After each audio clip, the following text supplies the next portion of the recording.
Hello, my name is Ern Lau and I am a dietetic intern with Penn State Extension. Have you noticed at your grocery store that a plethora of products have the word sprouted on their labels? What exactly does sprouted mean? And why is it good for you? Or is it? In this presentation, we will be talking about one of the latest health trends that has hit our grocery shelves in various different forms.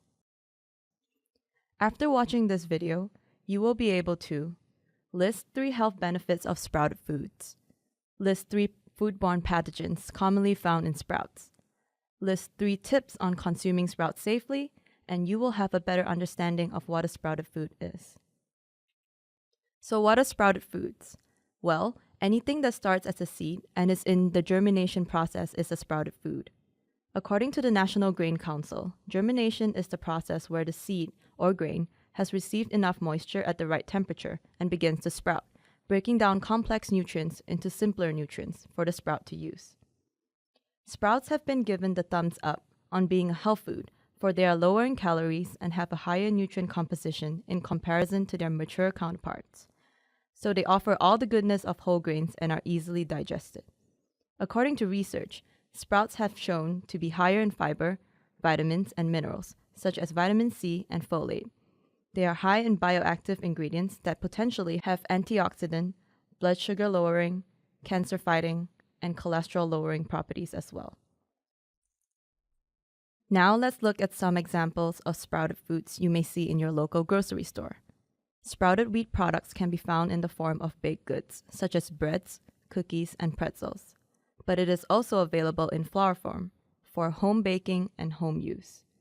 We also have sprouted grains, such as sprouted brown rice. And lastly, you can purchase sprouts in the form of raw vegetables. These are the sprouts that you associate with salads and sandwiches. Examples of these will be alfalfa sprouts, clover sprouts, bean sprouts, and broccoli sprouts. Since sprouts are more delicate, they have to be stored correctly to preserve their nutrients as well as keep them safe for consumption. Here are some step-by-step instructions on how to store your sprouts. For raw sprouts, wash thoroughly under running water. Next, you want to dry them completely, for wet sprouts tend to rot quicker. Store sprouts in a clean dry bag or container in the refrigerator for up to 4 days at 40 to 45 degrees Fahrenheit or 4 to 7 degrees Celsius.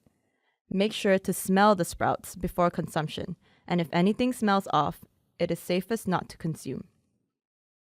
For sprouted flours and grains, keep dry in a sealed airtight container to ensure freshness of product. If it is kept in a cool, dark place, it will keep up to 3 months. If kept in the fridge, it will keep up to 5 months. If kept in the freezer, it will keep up to 7 months. For sprouted baked goods, such as breads, store in an airtight sealed package for up to 3 months in the freezer and heat desired amount before consumption. In today's DIY savvy world, home gardeners and green finger experts have suggested growing sprouts from the comfort of your home.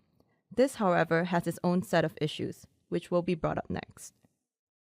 You must be wondering, since these sprouted foods are so nutritious and healthy, what's the danger? Well, the danger lies in raw sprouts.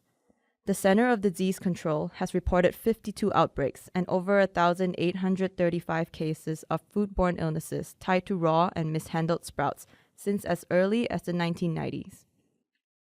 Since the germination process of sprouts require an optimum temperature as well as moisture, it turns into a playground for bacteria. The main pathogens involved in these cases are Salmonella, E. coli, and Listeria.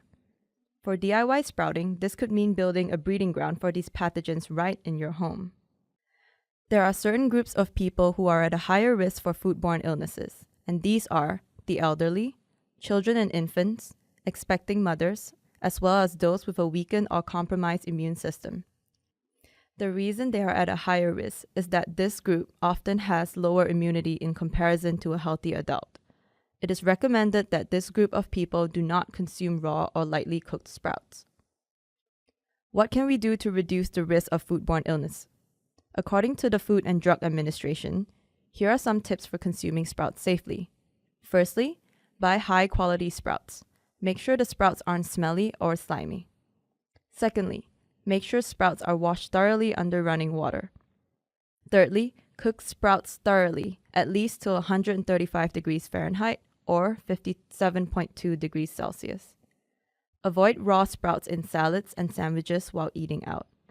Lastly, if looking to grow your own sprouts, use verified techniques for safe sprouting to lower the risk of foodborne illness.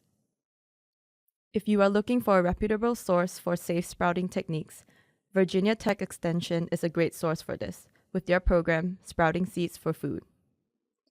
Thank you for taking the time to watch this video. Now you have a better understanding of the health benefits and risks of eating sprouts and sprouted products. Remember to follow the sprout safety tips we discussed when enjoying sprouts in your diet.